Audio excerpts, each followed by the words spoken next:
Assalamualaikum warahmatullahi wabarakatuh. Perkenalkan, nama saya Rizky Eka Febriansyah. Saya merupakan seorang dosen dari Prodi Manajemen, Fakultas Bisnis, Hukum, dan Ilmu Sosial Universitas Muhammadiyah Sidoarjo. Sebagai seorang dosen merupakan suatu kewajiban untuk menjalankan Tridharma perguruan tinggi, yaitu salah satu diantaranya adalah bidang pengajaran.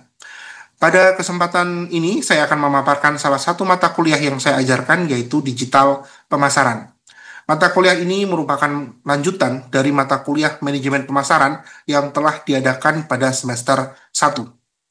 Adapun teknik pengajaran saya ini, saya menggunakan metode DIA, yaitu Delivery, Interaction, dan Assessment. Delivery merupakan sebuah proses di mana saya menyampaikan pembelajaran yang baik dan menarik agar dapat diterima dengan baik oleh mahasiswa. Capaian pembelajaran mata kuliah ini meliputi 4 aspek, yaitu sikap, keterampilan umum, pengetahuan, dan keterampilan khusus. Dalam cakupan pembelajaran, aspek sikap dari mahasiswa menunjukkan sikap bertanggung jawab atas pekerjaan dan bidang keahliannya secara mandiri. Aspek keterampilan umum, mahasiswa diharapkan mampu mengkaji implikasi pengembangan atau implementasi ilmu pengetahuan, teknologi yang memperhatikan dan menerapkan nilai humaniora sesuai dengan keahliannya berdasarkan kaidah, tata cara, dan etika ilmiah dalam rangka menghasilkan solusi, gagasan, desain, dan teknik kritis. Aspek pengetahuan mahasiswa adalah merupakan konsep teoritis secara mendalam tentang pemasaran berbasis internet, teknik dan metode pemasaran digital, strategi konten, dan data analisis. Sementara aspek keterampilan khusus diharapkan mahasiswa mampu mendapatkan pemahaman mendalam mengenai pengaplikasian search engine optimization, search engine marketing, analisis data, copywriting, desain grafis, pengelolaan media sosial, dan penggunaan berbagai tools dalam digital marketing. Dari capaian pembelajaran tersebut diturunkan menjadi 12 capaian pembelajaran atau CPMK. Yang pertama adalah mahasiswa mampu memahami garis besar digital marketing. Yang kedua adalah mahasiswa mampu memahami presentasi kelompok dan praktikum. Yang ketiga adalah mahasiswa memahami riset pasar dan konten strategi marketing. Keempat, mahasiswa mampu memahami desain pengalaman pengguna, pengembangan dan desain web. Kelima, mahasiswa mampu memahami teknik penulisan digital dan pengelolaan hubungan pelanggan. Yang keenam, mahasiswa mampu memahami search engine optimization. Yang ketujuh, mahasiswa mampu memahami search advertising dan online advertising. Yang kedelapan, mahasiswa mampu memahami affiliate marketing.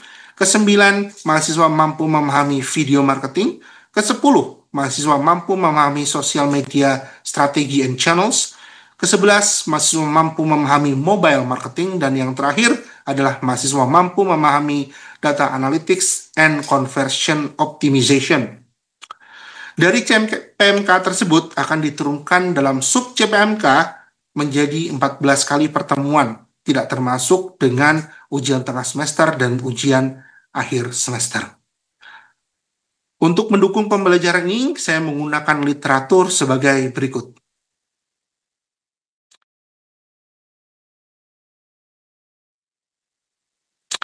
Selain itu, sebagai penunjang, saya juga menggunakan beberapa artikel ilmiah dan beberapa dari artikel berita dengan sumber terpercaya untuk membantu pemahaman mahasiswa agar dapat memahami teknik-teknik dan tujuan dari digital marketing secara lebih baik.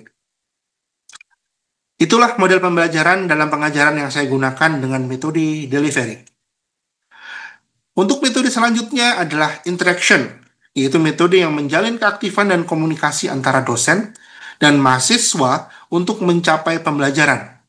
Adapun interaction yang saya lakukan di kelas adalah dengan sistem SLC atau Student Learning Center yang merupakan metode pembelajaran yang menempatkan mahasiswa sebagai subjek pembelajaran sehingga mahasiswa aktif dan kreatif, mandiri, sesuai dengan kemampuan mereka masing-masing.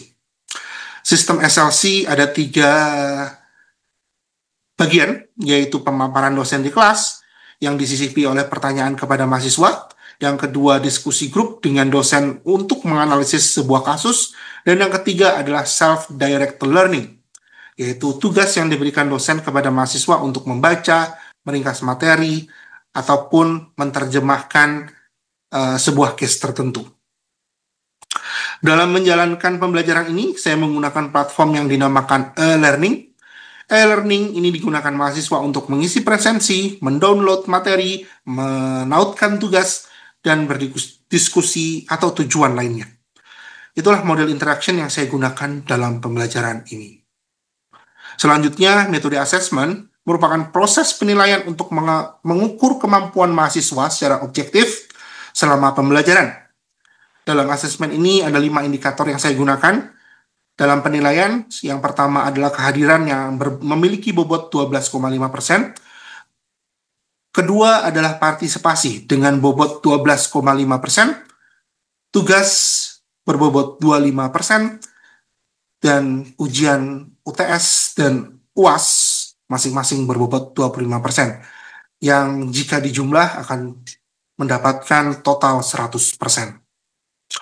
Penilaian ini disampaikan pada awal perkuliahan, sehingga mahasiswa mengetahui penilaian yang saya lakukan secara transparan dan objektif. Demikian 3 metode pemaparan pembelajaran yang saya lakukan dengan metode DIA. Untuk selanjutnya akan saya tampilkan proses pembelajaran saya di kelas dalam mata kuliah digital pemasaran pada pertemuan kedua. Terima kasih. Wassalamualaikum warahmatullahi wabarakatuh.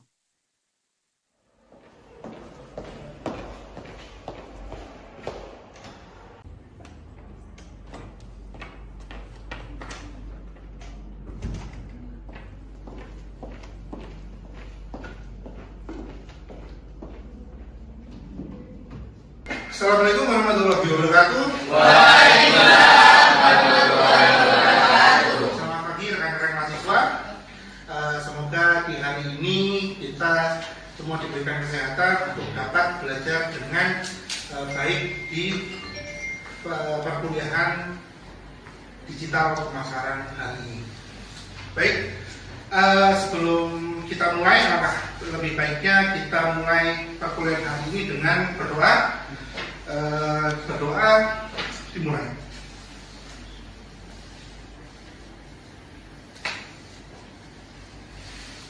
Berdoa selesai. Nah, baik. Di pertemuan kedua perkuliahan digital pemasaran ini kita akan membahas mengenai pentingnya manfaat dan tujuan dari penggunaan digital marketing untuk perkembangan bisnis startup atau bisnis usaha kecil yang dijalankan atau yang sedang berjalan. Oke, baik. Pada pertemuan pertama kita sudah membahas mengenai apa itu digital marketing. Nah, mungkin dari anak-anak semua ada yang masih ingat digital marketing itu apa? Ya, silakan Mbak Ina. Digital marketing adalah aktivitas jual beli yang dilakukan dengan perantara perangkat elektronik dan internet. Bagus sekali. Jadi seperti yang sudah kita pelajari pada pertemuan sebelumnya, digital marketing merupakan usaha-usaha perdagangan atau jual beli yang dilakukan secara tidak langsung menggunakan perangkat elektronik dan internet yang tujuannya adalah untuk memperoleh keuntungan. Nah, digital marketing ini akan sangat berguna bagi pengusaha-pengusaha yang skalanya masih kecil ya, untuk bisa bersaing dengan perusahaan yang skalanya lebih besar.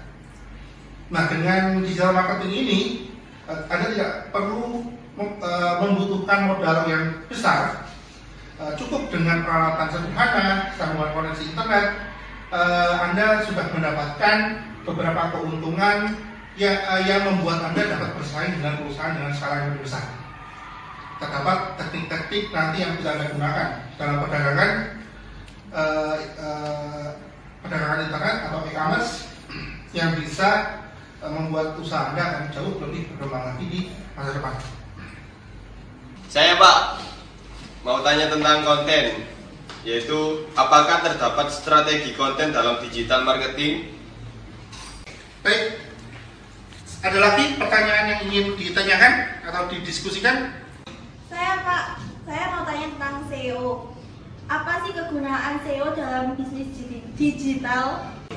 Oke, menurut bukunya Rob Stokes, dalam bukunya yang berjudul Introduction to Digital Marketing, terdapat 5 keuntungan yang bisa Anda dapatkan dengan masuk ke pasar digital menggunakan digital marketing.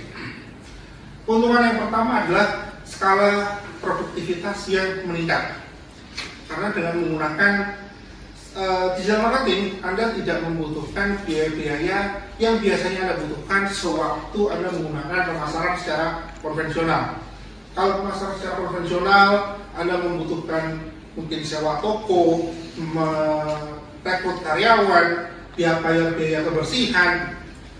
Dalam digital marketing, hal-hal tersebut tidak perlu, sehingga Anda dapat fokus untuk memperbaiki atau meningkatkan skala produksi Anda.